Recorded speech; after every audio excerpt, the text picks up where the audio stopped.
നഥാനിയേലിനെ കണ്ട കഥ അറിയാമല്ലോ. നഥാനിയേൽ, ഫിലിപ്പോസ് നാഥാനിയേലിനെ കണ്ടിട്ട് ഫിലിപ്പോസ് അപ്പോസ്തലൻ നഥാനിയേലിനെ കർത്താവിൻ്റെ അടുത്തേക്ക് വിളിച്ചുകൊണ്ട് വരുമ്പോൾ നഥാനിയേലോട് ഈശോ പറയുന്നൊരു വാക്കുണ്ട്. എന്താ നഥാനിയേലോട് പറയണത്?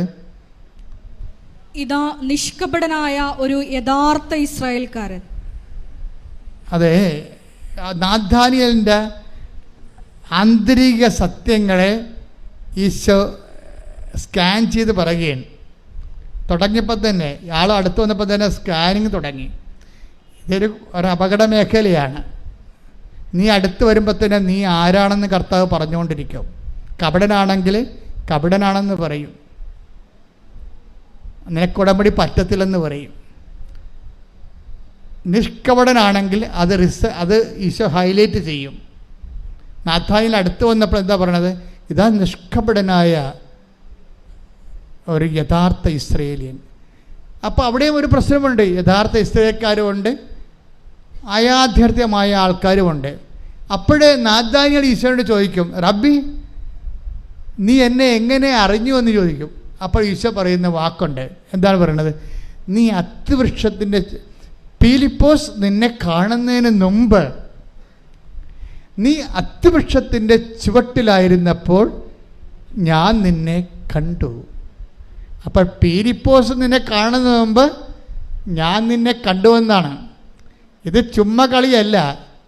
നീ വിശ്വാസത്തിലൂടെ ഇപ്പം ക്രിസ്ത്യൻ മാതാപിതാക്കളും ജനിച്ചാലും ക്രിസ്ത്യാനി ആയാലും അല്ലെങ്കിൽ കർത്താവിനെ ജീവിത സമ്മർദ്ദങ്ങളിൽ ദൈവത്തെ തേടി വന്നപ്പോഴേ അനുഭവങ്ങൾ കൊണ്ട് നീ കർത്താവിൽ വിശ്വസിച്ചാലും ആരെങ്കിലും മുഖേനയാണെങ്കിലും കർത്താവ് പറയും ആരെയും മുഖേനയല്ല, ഫിലിപ്പോസ് മുഖേനയല്ല, ഞാനെന്താണ്, ഞാനാണ് നിന്നെ കണ്ടതും വിളിച്ചതും. അത് ഭയങ്കര വിളിയല്ലേ? കൈയടിച്ച് ശ്രദ്ധിക്കട്ടെ. വിളിച്ചിട്ടോ കൃപാസനം പത്രം കണ്ടിട്ടോ ആരെങ്കിലും നിങ്ങൾ പറഞ്ഞിട്ടോ സാക്ഷ്യം കേട്ടിട്ടോ ആണ് വന്നതെന്നാണ് നിങ്ങൾ പറയണത്. കർത്താവ് അത് അംഗീകരിക്കണില്ല. ഞാൻ നിന്നെ നേരത്തെ കണ്ടത് കൊണ്ടാണ്, ഞാൻ നിന്നെ അനുഗ്രഹിക്കാൻ തീരുമാനിച്ചത് കൊണ്ടാണ്, നീ സ്നേഹിക്കുന്നതിനേക്കാൾ ഉപരി ഞാൻ നിന്നെ സ്നേഹിച്ചത് കൊണ്ടാണ് നീ കൃപാസനം പത്രം കണ്ടതെന്നാണ് പറയണത്. മനസ്സിലായോ? സാക്ഷ്യം കേട്ടിട്ടാണ് നീ വന്നതെന്ന് പറയരുത്. ഞാൻ നിന്നെ സ്നേഹിച്ചത് കൊണ്ടും എനിക്ക് നീ ഇഷ്ടപ്പെട്ടവളായതുകൊണ്ടും ഇഷ്ടപ്പെട്ടവനായതുകൊണ്ടുമാണ് നീ സാക്ഷ്യം കേട്ടത്. വിഷയം മനസ്സിലായില്ലേ? അപ്പോൾ ആദ്യം ആരാണ് സ്നേഹിച്ചത്? ദൈവമാണ്. അതാണ് യോഹന്നാൻ പറയണത്, പ്രിയപ്പെട്ടവരെ നിങ്ങൾ ദൈവത്തെ സ്നേഹിച്ചിട്ട് വിടാം. ശ്രദ്ധിക്കട്ടെ. ഹല്ലേലൂയ, ഹല്ലേലൂയ, ഹല്ലേലൂയ, ഹല്ലേലൂയ. യേശുവേ നന്ദി. ഹല്ലേലൂയ, ഹല്ലേലൂയ, ഹല്ലേലൂയ, ഹല്ലേലൂയ, ഹല്ലേലൂയ, ഹല്ലേലൂയ. യേശുവേ സ്തുതി. ഹല്ലേലൂയ. 1 യോഹന്നാൻ 4:19. 1 യോഹന്നാൻ 4:19. ആദ്യം അവിടുന്ന് നമ്മെ സ്നേഹിച്ചു. പറഞ്ഞേ, ആദ്യം അവിടുന്ന് നമ്മെ സ്നേഹിച്ചു. അതിനാൽ നാമും അവിടുത്തെ സ്നേഹിക്കുന്നു. ക്ലിയർ അല്ലേ?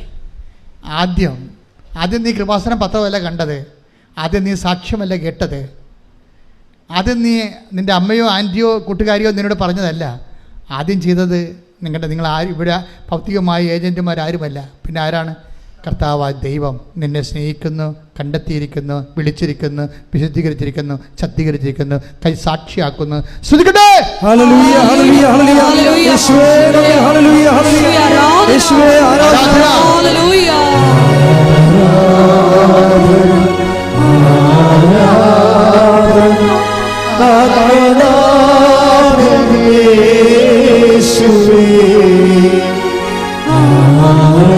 പെരുവെള്ളത്തിൽ ഇരച്ചു പോലെ, കടലിരമ്പും പോലെ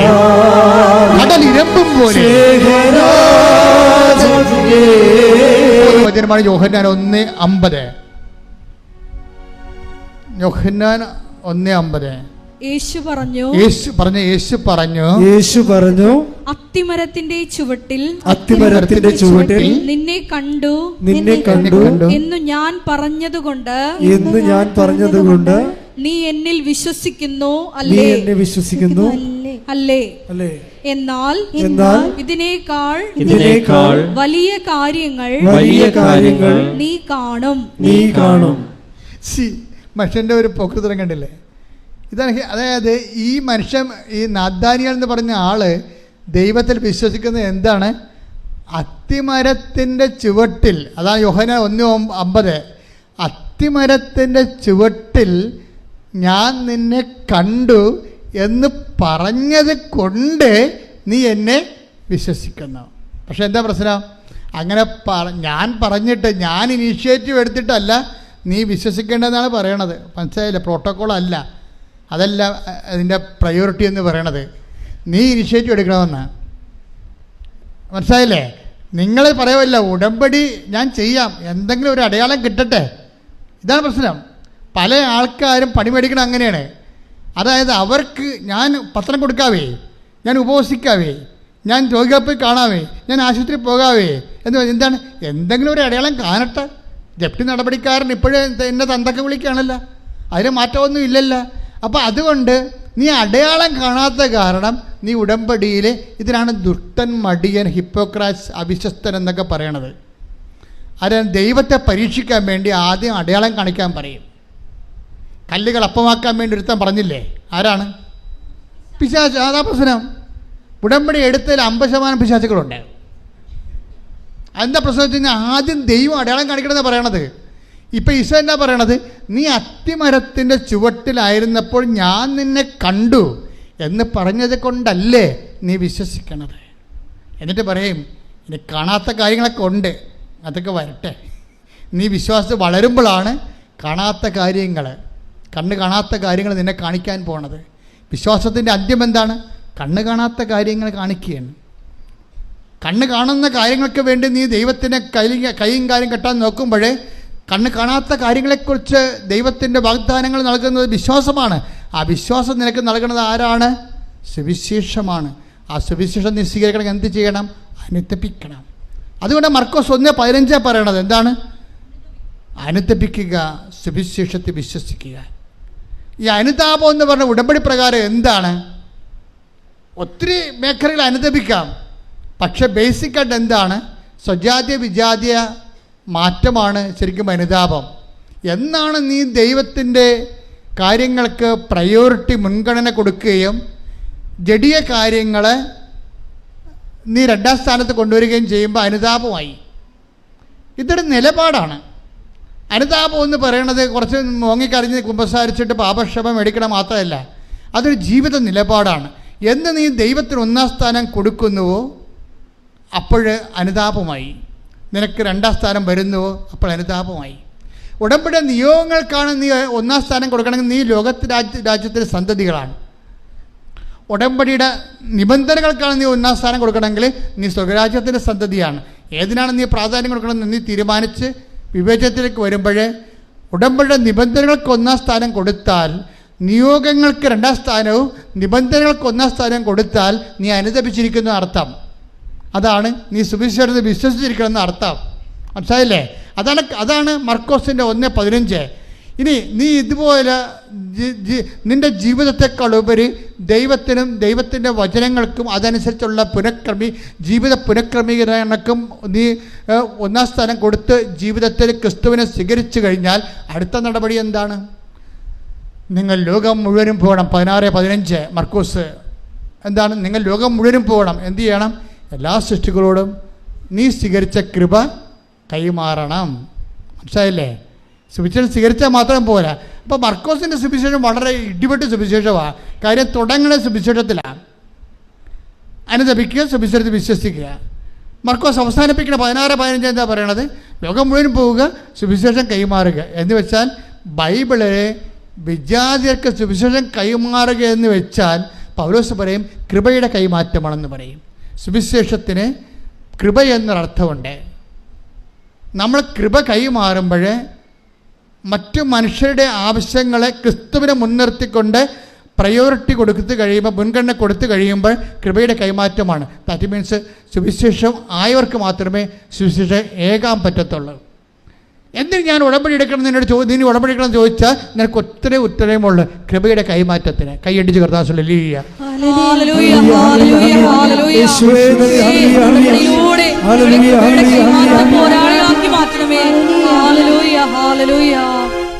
ഇതിനെല്ലാം വരുന്നൊരു പ്രശ്നം വെച്ച് കഴിഞ്ഞാൽ എപ്പോൾ എൻ്റെ മക്കൾ ശ്രദ്ധിക്കേണ്ട ഒരു വിഷയം, അതായത് ഫിലിപ്പിയർ 3:20 എടുത്ത് ശ്രദ്ധിക്കട്ടെ. ഹല്ലേലൂയ. യേശുവേ നന്ദി. ഹല്ലേലൂയ ഹല്ലേലൂയ ഹല്ലേലൂയ ഹല്ലേലൂയ ഹല്ലേലൂയ. യേശുവേ സ്തുതി. ഹല്ലേലൂയ. ഫിലിപ്പി 3:20. ഫിലിപ്പിയർ 3:20. ഭൗമികമായത് മാത്രം എന്ന് പറഞ്ഞേ, ഭൗമികമായത് മാത്രം അവർ ചിന്തിക്കുന്നു. എന്നാൽ നമ്മുടെ പൗരത്വം സ്വർഗത്തിലാണ്. അപ്പൊ 2 പൗരത്വമുണ്ട്. മനസ്സിലായില്ലേ? പൗരത്വം എ ഗ്രേഡ് ഉണ്ട്, പൗരത്വം ബി ഗ്രേഡ് ഉണ്ട്. ഇതിൽ ഏത് പൗരത്വമാണ് നീ സ്വീകരിച്ചിരിക്കണമെന്ന പ്രശ്നം. അതായത് നിൻ്റെ കാര്യം, നിൻ്റെ വീട്, നിൻ്റെ വയറ്, നിൻ്റെ വീട്ടുകാരൻ, നിൻ്റെ നാട്ടുകാരൻ, നിൻ്റെ സ്വന്തം, നിൻ്റെ ആവശ്യം എന്ന് പറയുന്നത് ലോകപൗരത്വമാണ്, ഭൗമിക പൗരത്വമാണ്. ഈ ഭൗമിക പൗരത്വത്തിന് വേണ്ടി ക്രിസ്തു ലോകത്തിലേക്ക് വരേണ്ട ഒരു കാര്യവുമില്ല. നീ നിൻ്റെ ജീവിതത്തിൽ മാത്രം പ്രാധാന്യം കൊടുത്താൽ അതിൻ്റെ അർത്ഥം നീ ക്രിസ്തുവിനെ മാറ്റി നിർത്തിക്കൊണ്ട് ജീവിതത്തെ വ്യാഖ്യാനിക്കുന്നുവെന്നാണ് അതിൻ്റെ അർത്ഥം. അത് മീൻസ് 2ാം പൗരത്വത്തിനാണ് നീ പ്രാധാന്യം കൊടുക്കുന്നത്. 2ാം പൗരത്വം. 1ാം പൗരത്വം എന്ന് പറഞ്ഞാൽ എന്താണ്? വിശ്വാസിയുടെ 1ാം പൗരത്വം എന്താണ്? ഫിലിപ്പിയർ 3:20. അതെന്താണ്? നമ്മുടെ പൗരത്വം സ്വർഗത്തിലാണ്. അപ്പം ഈ സ്വർഗീയ പൗരത്വത്തിന് വേണ്ടി നമ്മൾ എന്ത് വേണമെങ്കിലും ഇൻവെസ്റ്റ് ചെയ്യും, എന്ത് വേണമെങ്കിലും. ഇപ്പം നമ്മൾ ക്ഷമിക്കും, സഹിക്കും, അതുപോലെ തന്നെ വിട്ടുകൊടുക്കും, വേണ്ട കളയെന്ന് വെക്കും, കള പോട്ടെ എന്ന് പറയും. ആരോടും പരിഭവത്തിനോ പരാതിക്കോ തർക്കത്തിനോ ഒന്നും പോകത്തില്ല. എന്താ കാര്യം? നമ്മുടെ പൗരത്വം സ്വർഗത്തിലാണ്, നിത്യതയാണ് നമ്മൾ ലക്ഷ്യം വെച്ചിരിക്കുന്നത്. അപ്പോൾ ഉടമ്പടിയിൽ എപ്പോഴും ഇതുപോലൊരു പ്രയോറിറ്റി വേണം. എന്താണ്? നിത്യത ഉന്നം വെച്ചുകൊണ്ടും മുൻഗണന കൊടുത്തുകൊണ്ടും ഉടമ്പടിയെ സമീപിച്ചാൽ ടൈം ഷോർട്ടറിങ് നടക്കും, നോട്ട് ബൈ മെറിറ്റ് നടക്കും, പ്രസൻസ് ഉണ്ടാകും. കാര്യം നിങ്ങൾക്കറിയാമല്ലോ, നിത്യത ആഗ്രഹിക്കാത്ത ഒരു മനുഷ്യൻ്റെ കൂടെ ദൈവം എന്തിനാണ് സാന്നിധ്യം നടക്കണത്? ഒരാവശ്യമില്ല. പക്ഷേ നിത്യതയിൽ ദൈവത്തിൻ്റെ കൂടെ നീ ഉണ്ടായിരിക്കാൻ വേണ്ടി നീ അധ്വാനിക്കുകയാണെങ്കിൽ ദൈവം ഭൂമിയിൽ സ്വർഗം സൃഷ്ടിച്ചുകൊണ്ട് തൻ്റെ സാന്നിധ്യം നിൻ്റെ കൂടെയാക്കും. ഉടമ്പടി ഏറ്റവും വലിയ വാഗ്ദാനം എന്താണ്? I will be with you wherever you go. നീ എവിടെ പോയാലും ഞാൻ നിൻ്റെ കൂടെ ഉണ്ടാകും. അപ്പോൾ ഓരോ ഉടമ്പടി പോലെ ഇതുപോലെ കൃത്യമായിട്ട് ദൈവസാന്നിധ്യം ജീവിതത്തിൻ്റെ വ്യത്യസ്തമായ വിചിത്രമായ അപൂർവ മണ്ഡലങ്ങളിൽ പോലും സംരഭ്യമാക്കുന്ന ഒരു സംവിധാനം ഇന്ന് വരെ ആധ്യാത്മിക ഒരു ലോകത്തുമില്ല. അതുകൊണ്ട് തന്നെ ദൈവത്തിലെ ഉടമ്പടി എടുക്കുന്നവരെ ദൈവത്തിൻ്റെ സാന്നിധ്യത്തിന് അവകാശികളാകുന്നു, അർഹരാകുന്നു. ഈ ഒരു നടപടിക്രമങ്ങളിലൂടെ പുരോഗമിച്ചുകൊണ്ട് നീ മുന്തിയ നിലവാരമുള്ള സ്വർഗരാജ്യത്തിൻ്റെ പ്രജയായി മാറാൻ കർത്താവ് നിന്നെ അഭിഷേകം ചെയ്യട്ടെ. ശ്രദ്ധിക്കട്ടെ.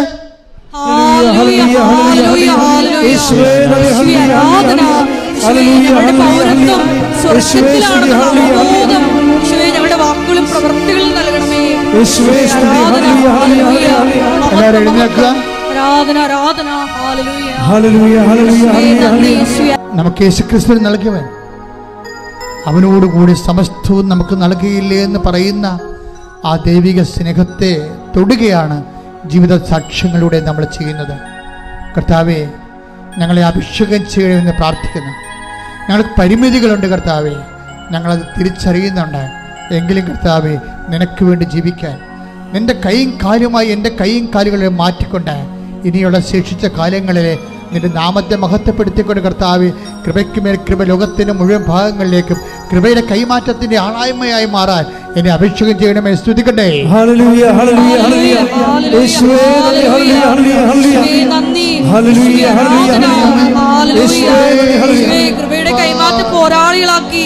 കണ്ണുകളടച്ച് ശിരസ് നമിച്ചുകൊണ്ട് കൃപ സ്വീകരിക്കേണ്ട സമയമാണ്, അനുഗ്രഹം സ്വീകരിക്കേണ്ട സമയമാണ്. അഭിഷിക്തൻ ഉടമ്പടിയുടെ ക്രമപ്രകാരം നിങ്ങൾക്ക് വേണ്ടി പ്രാർത്ഥിക്കുന്ന സമയമാണ്. കർത്താവേ, പരിശുദ്ധമ്മ ജീവനോടെ പ്രത്യക്ഷപ്പെട്ട ഇടത്തിൽ നിന്നുകൊണ്ട് അങ്ങയുടെ ദിവ്യകാരുണ്യത്തിൻ്റെ കടലിൻ്റെ അരികിൽ നിന്നുകൊണ്ട് ഞാൻ പ്രാർത്ഥിക്കുകയാണ്. ദൈവമേ, മോശയെപ്പോലെ ഞാൻ കൈയുയർത്തുന്ന കർത്താവേ, അങ്ങയുടെ അവകാശവും ഓഹരിയുമായ തിരുസഭയോടും കർത്താവെ, അങ്ങനെ വിശ്വസിക്കുന്ന എല്ലാ ജനപദങ്ങളോടും നിന്റെ കുരിശിലെ കാരുണ്യത്താൽ തിരുരത്വത്തിൻ്റെ അഭിഷേകം നൽകിക്കൊണ്ട് ഈ കർത്താവ് അടിപ്പെടുന്ന പോലെ വൈദ്യാഘാതം പോലെ ദൈവിക ശക്തി ഈ ജനങ്ങളിലേക്ക് ആവസിക്കട്ടെ. ശ്രുതികട്ടെ.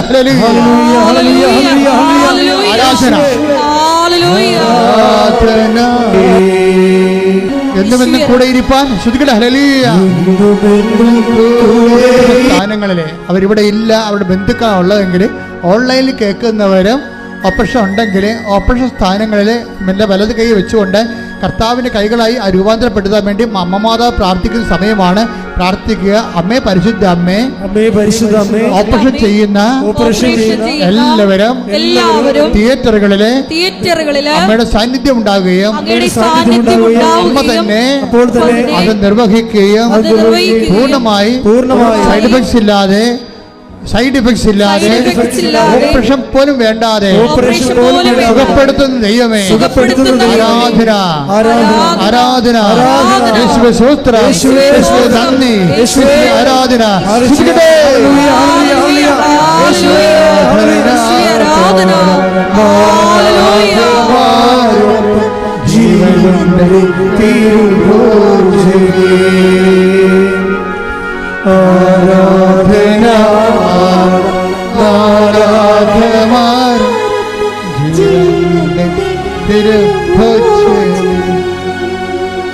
എൻ്റെ പ്രിയപ്പെട്ടവരെ, ഉദരത്തെ കൈവച്ചിട്ട് പ്രാർത്ഥിക്കട്ടെ.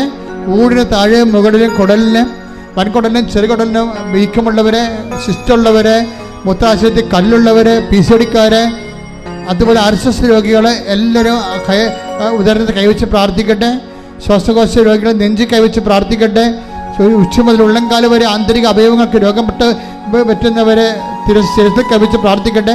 അതിശക്തമായി സ്തുതിക്കട്ടെ. മാതാവിൻ്റെ മധ്യസ്ഥ യേശുവിൻ്റെ നാമത്തിൽ സ്തുതിക്കട്ടെ. കർത്താവിന് ശക്തി വെക്കട്ടെ. ഈശോ അങ്ങനെ വിശുദ്ധ പൗരോഹിത്യത്തെ മഹത്വപ്പെടുത്തണമേ. കർത്താവെ, സഭയിലുള്ള സാന്നിധ്യം പ്രകടമാക്കണമേ. അമ്മേ, പരിശുദ്ധമ്മ, ദേവമാതാവെ, എല്ലാ മക്കൾക്ക് വേണ്ടി മധ്യസ്ഥം പ്രാർത്ഥിക്കണേ. 38 വർഷം ഞാൻ അർപ്പിച്ച കൃപയുടെ യോഗ്യതയാൽ കൃപാസനം അൾത്താറെ ജീവനോടെ പ്രത്യക്ഷപ്പെട്ട പരിശുദ്ധ അമ്മയുടെ മധ്യസ്ഥതയിൽ ഇവിടെ നടന്ന 10,000-കണക്കിന് ആരാധന ശക്തിയാൽ എല്ലാവരും കർത്താവെ, ഇവിടെ പ്രാർത്ഥിക്കുന്ന ഓരോ മകനെയും, ഓൺലൈൻ പ്രാർത്ഥിക്കുന്ന മകനെയും, മാരക രോഗങ്ങൾ, തീരാ വേദികൾ, ജീവ ദുരിതങ്ങൾ യേശു ക്രിസ്തുവിന്റെ നാമത്തിൽ മാറിപ്പോകട്ടെ. ശ്രദ്ധിക്കട്ടെ.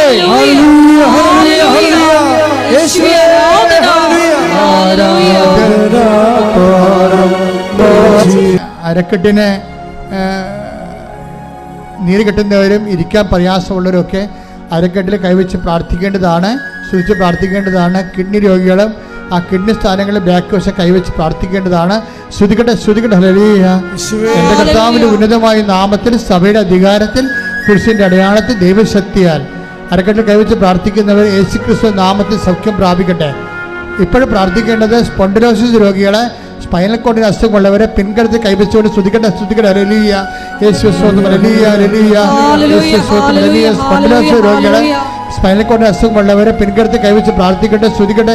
എൻ്റെ കർത്താവിൻ്റെ ഉന്നതമായ നാമത്തിൽ, സഭയുടെ അധികാരത്തിൽ, കുരിശിൻ്റെ അടയാളത്തിൽ, ദൈവശക്തിയാൽ പിൻകരുത്തി രോഗങ്ങൾ യേശുവിന്റെ നാമത്തിൽ സൗഖ്യം പ്രാപിക്കട്ടെ. ശ്രുതിക്കട്ടെ. ഹല്ലേലൂയ. പ്രശ്നങ്ങളാണ് ജപ്തി നടപടികള്, സ്ഥലം വിൽക്കാത്തവര്, വിൽക്കാൻ പറ്റാതിരിക്കുന്നവര്,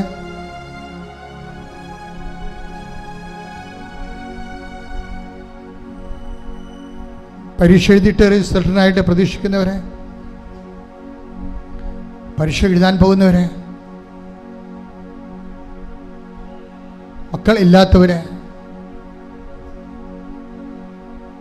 പ്രഗ്നൻസിയിലെ തകരാറുകളുള്ളവരെ, ഗർഭസ്ഥ ശിശുവിന് തകരാറുണ്ടെന്ന് സ്കാനിങ്ങിൽ റിപ്പോർട്ടുള്ളവരെ,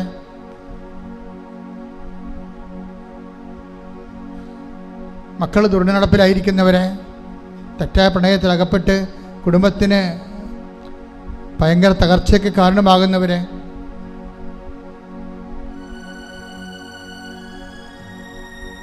കുടുംബ തകർച്ചയുള്ള മാതാപിതാക്കന്മാർ, ഭാര്യാഭർത്താക്കന്മാർ, സാമ്പത്തിക വരുമാനമില്ലാത്തവർ, വരുമാന മാർഗങ്ങൾ അടഞ്ഞുപോയവർ, കടകമ്പോളങ്ങൾ വ്യവസായങ്ങളും ശുഷ്കിച്ചു പോയവർ, നിവൃത്തിയില്ലാതെ രാജ്യം വിട്ടു പോകാൻ ആഗ്രഹിക്കുന്നവർ, പലതരത്തിലുള്ള വിഷമതകളിൽ വലയുന്നവർ, കേസിലും കള്ളക്കേസിലും ഒക്കെ അകപ്പെട്ടവർ, അവർക്ക് വേണ്ടി പ്രാർത്ഥിക്കുന്ന സമയമാണ്. അവരെല്ലാം വിടുതലിന് വേണ്ടി പ്രാർത്ഥിക്കുന്ന സമയമാണ്. ജോലി ചെയ്യാൻ പറ്റാത്തവർ, ജോലി ഇല്ലാത്തവർ, ജോലി കിട്ടാത്തവർ, ജോലിക്ക് വിളിക്കുമ്പോൾ പലതരത്തിലുള്ള ഇൻ്റർവ്യൂ തടസ്സങ്ങളുള്ളവർ, ഭയമുള്ളവർ, സാമ്പത്തികമായി നിവൃത്തിയില്ലാത്ത കൊണ്ട് മറ്റു ജോലിക്ക് പോകാൻ ശ്രമിക്കാൻ പറ്റാത്തവർ, എല്ലാം കൊണ്ട് വഴിമുട്ടി ഇങ്ങനെ മൊഴിമുട്ടി ഗതിമുട്ടിയിരിക്കുന്നവർ, എല്ലാ മേഖലകളിലും കർത്താവ് കടന്നു വരുന്ന സമയമാണ്. കൈ ഉയർത്തിക്കൊണ്ട് ശ്രദ്ധിക്കട്ടെ. ഹല്ലേലൂയ. ഹല്ലേലൂയ. എൻ്റെ കർത്താവിൻ്റെ ഉന്നതമായ നാമത്തിന്, സഭയുടെ അധികാരത്തിൽ, കുരിശിൻ്റെ അടയാളത്തിൽ 38 വർഷം ഞാൻ അർപ്പിച്ച കൃപാനയുടെ യോഗ്യത, കൃപാസാൽത്താര ജീവനോടെ പ്രത്യക്ഷപ്പെട്ട മാതാവിൻ്റെ മധ്യസ്ഥത്തിൽ ഇവിടെ നടന്ന 10,000-കണക്കിന് ഉടമ്പടിയുടെ ശക്തിയാൽ യേശു ക്രിസ്തുവിൻ്റെ നാമത്തിൽ എല്ലാ മലാഖമാരെയും വിശുദ്ധന്മാരും രക്തസാക്ഷികളെ അമ്മയുടെ മധ്യസ്ഥത്തിൽ യേശു ക്രിസ്തു നാമത്തിൽ മാരക തടസ്സങ്ങൾ, ജീവിത ദുരിതങ്ങൾ, മഴ തടസ്സങ്ങൾ, ദുരിതങ്ങൾ, ജീവിത തകർച്ചകൾ യേശു ക്രിസ്തു നാമത്തിൽ നീങ്ങിപ്പോകട്ടെ. ഹല്ലേലൂയ. ഹല്ലേലൂയ. യേശുവേ നന്ദി. യേശുവേ ആരാധന. ഹല്ലേലൂയ. ഹല്ലേലൂയ. നീങ്ങിപ്പോയിക്കൊണ്ട് യേശുവേ നന്ദി. സാക്ഷികളാക്കി ഉയർത്തണമേ. ഹല്ലേലൂയ. കൈകൾ കൂപ്പി കണ്ണ് തുറന്ന് ദിവ്യകാരുണ്യത്തോട് അമ്മയുടെ മധ്യസ്ഥത്തിൽ അച്ഛൻ വിട്ടുപോയ കാര്യങ്ങളെ സൂചിപ്പിക്കുക. അച്ഛൻ വിട്ടുപോയ എന്തെങ്കിലും കാര്യങ്ങളുണ്ടെങ്കിൽ അതിപ്പോഴും മൗനമായി പ്രാർത്ഥിക്കുക. ഓൺലൈനിലുള്ളവരും അച്ഛൻ വിട്ടുപോയ കാര്യങ്ങൾ മൗനമായി പ്രാർത്ഥിക്കുക.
പരിശുദ്ധ പരമമാ ദിവ്യകാരുണ്യമേ, എന്നുമെന്നും അങ്ങേയ്ക്കാരാധന. പരിശുദ്ധ പരമമാ ദിവ്യകാരുണ്യമേ,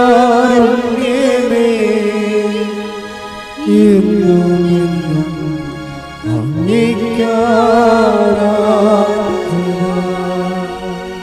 പരിശുദ്ധ പരമമാ ദിവ്യകാരുണ്യമേ,